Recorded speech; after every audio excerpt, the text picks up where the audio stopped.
Hello, friends. This is Patti with This Amazing Body. And I wanted to give you guys a quick update on what's been happening. It's been a little while and a lot has been happening. I don't know about you, but it just seems like there's been a lot happening in all of our lives and a lot of shifts, a lot of things going on. So I wanted to share what's been going on with me the last month. As you guys know, I jumped into a carnivore diet experiment for the purposes of resetting my metabolism, because my metabolism has been a bit of a challenge my whole life and got even more challenging as I went into my postmenopausal years. And many of you know exactly what I'm talking about. So, and for a lot of women who are in their postmenopausal years, trying a carnivore diet to do a reset, and some people do that with a keto, it works because it kind of starts training your body to use fat as fuel as opposed to just carbs. And so it did work for me to a certain point. So here's the shift that's been happening with me the last month and kind of my thinking behind it. I went to my annual doctor's appointment and uh, was told that my cholesterol went up 40 points. And I had to look. Now, I know in the carnivore world, there are a lot of people who just are like, whatever, so it happens. It's not really a big deal. And I had to actually think about that.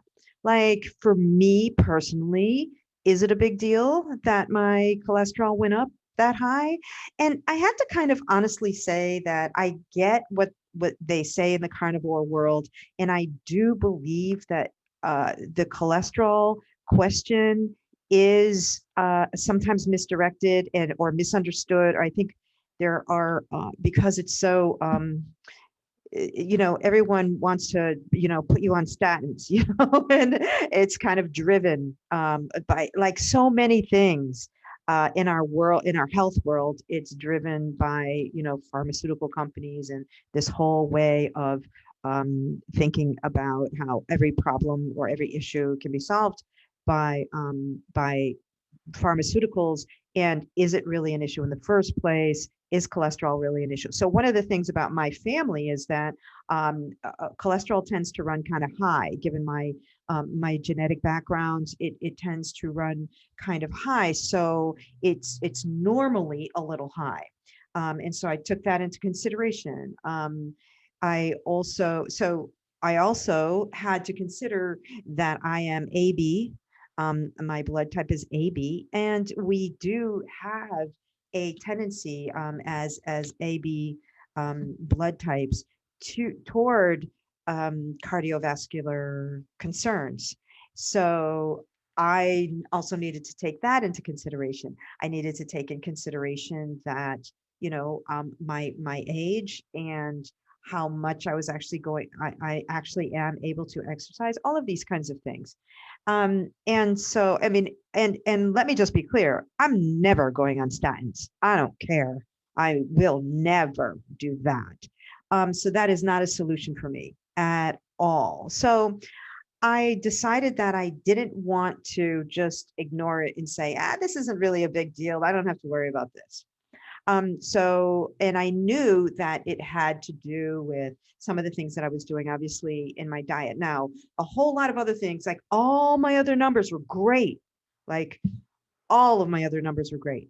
The only concern was my cholesterol. It had gone up. So there has been marked improvement in a whole lot of other areas, like my sex hormones. Like since I started doing the carnivore reset for myself, it was like my libido was like, "Hi, I'm back." It's like, "Great, glad to see you again." But that's a whole other story. But so I've been happy with a lot of the other changes because of the carnivore diet. However, that was a concern of mine that I decided I was going to make some adjustments for. So that was one thing. Now, there's another shift that was happening, and that is that I there's a lot of joy associated with food. It's partly my Italian heritage, but I also owned a cafe for 10 years, as many of you know. And so preparing food and the joy of food and working with spices and working with herbs and the whole magic of food is really, really important to me. And when you follow a carnivore diet, you're not really, that's just kind of off the table. And so I wanted to bring that back. I wanted to have more spice in my life, so to speak, and play with herbs and play with different foods because that has been a source of joy for me. I'm also writing a cookbook this year, and so felt that I really needed to be in the kitchen, playing with these foods, playing with these recipes, finding the joy in them, being able to write about them in a really excited and joyous way. So I really needed to be able to get back in the kitchen and get my hands in the bowl and really start playing with these things because of that project of writing a cookbook. It's kind of hard to write a cookbook when you're not really eating most of the things that you're writing about in your cookbook. So I wanted to shift that up. So those were some of the motivations for the changes that I wanted to make. The big thing for me continues to be losing weight. Like I want to lose another 20, 25 pounds. All right. So how am I going to do that? One of the things that's become very clear to me is that there are two major things that I feel that and maybe most people need to address in order to lose weight. Two major things. One is sugar, and the other is portion control. And so I have successfully kicked sugar. Like I don't consume sugar. When I want something sweet in my tea, I will use monk fruit, and that is it. I will not, I don't use any of the others. At this point, I do not even want to be triggered by honey.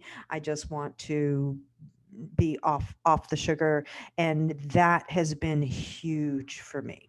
Because when you start kicking sugar, you realize how hooked you are. You realize that it's in everything, and just kicking sugar, you will see how dramatically that cleans up your diet, and that has a big impact on weight gain and weight loss. So I have kicked the sugar. Now, portion control, that's a whole other undiscovered country. I've visited that country, but I haven't stayed long. That opens up a whole lot of other doors emotionally. I think it is a whole other realm in kind of getting a handle on how we eat, why we eat, how much we eat, all of that. That we have to ask and explore some harder questions. It's not just about I'm just going to measure my food. I'm just going to weigh my food, because I think if one is to address portion control, we have to ask ourselves harder questions like, why do we eat more than our body needs? Like, why? And sit with that, because there are harder realities that we have to address. So, is it an emotional hunger, that needs to be fed and satisfied? And that is where we really have to, and especially for women, we really have to explore those areas. So that is the new frontier for me at this point. I am beginning to have more joy in what I eat and more variety. So I am working with more spices. I'm working with more herbs. The only carb really that I'm doing right now is tortillas. I make my own tortillas. And if you've been following me on This Amazing Body, you see that I've been making taco everything, like just taco everything. But it's been such a joy for me. And I've been sharing that on the Instagram. So I've been having a lot of fun with spices and with herbs in the kitchen and kind of introducing all of these other things, but also very, very aware of the portion control. How much of I eat? How much am I eating? And am I satisfied? Why would I get up and get more?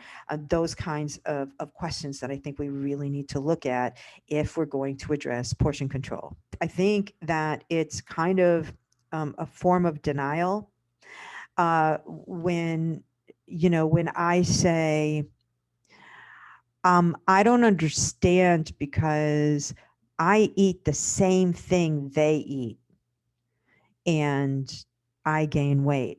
I think that sometimes that's true, but I think the reality is that chances are I'm eating more. And I need to take a look at that. So I'm going to be exploring the new frontier of portion control. I have had success with losing weight in the past when I have followed, gone to those programs where they give you the meals and things like that. Like all that it can work.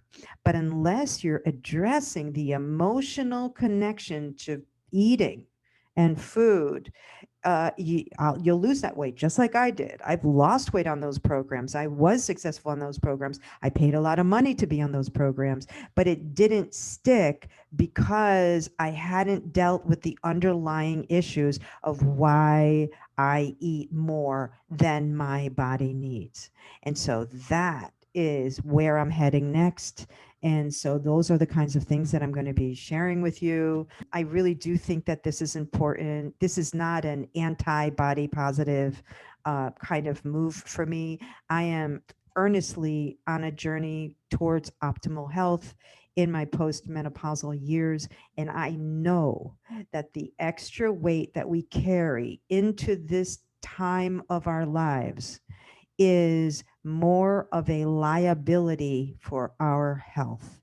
And so I cannot just say, I love my body now as it is without recognizing that there are still some imbalances that I have to address if I'm going to move towards optimal health. So I don't say this to be like totally aesthetically driven. This is really about my health, my longevity, and my optimal health going into and further into the aging process. So I hope this has been a helpful update for you. I will be kind of moving in this direction. So the food pictures you're going to see are my playing in the kitchen. Having fun with herbs and with spices and probably some stuff about portion control too, because that's my journey now. That's what I'm doing. And I just want to be as honest as I possibly can be with myself and with you in this journey. So you like my back. This is the reason why I chose this is because it's a journey. It's a journey and it's a winding road sometimes, and it's also beautiful. So thanks for joining me. This is Patti with This Amazing Body, and I'll talk to you soon.